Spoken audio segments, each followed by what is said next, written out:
Welcome back to Life Lessons. These two women might look familiar to you. We spoke with them a few weeks ago. This is Delia. She's a caretaker here at MorningStar Senior Living, and Ann is a resident here. They've both been working or living here for less than a year. And Ann, I wanted to ask you, you've had a pretty good life. What are some of the lessons you've learned over the decades that you've been on this earth?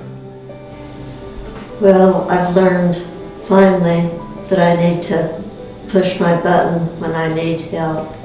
And that's been a very, very hard thing for me to do because I've been a very independent person and I could do all the little things that I can't do now.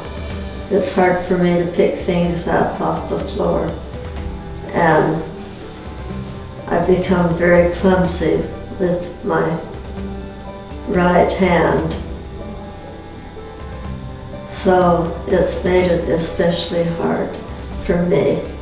How did you get to the point where you said, okay, I'm going to rely on folks like Delia here to help me out? Because there might be somebody watching that is in the same situation. Well, mostly it was my kids. My husband died. There was not one of my kids that could take care of me. And so they shipped me off to a place that would care for me and would help me so I wouldn't fall and would have what it took to pick me up if I did fall. Delia, what advice would you have for somebody watching that might not be a caretaker but deals with the elderly, might have an elderly grandparent or an elderly neighbor? What do we need to know?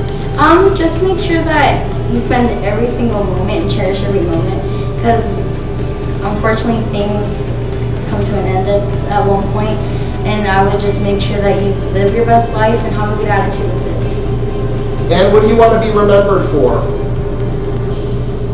For just being kind and cheerful and being good-hearted, kind and good to the ones that care for me and take care of me.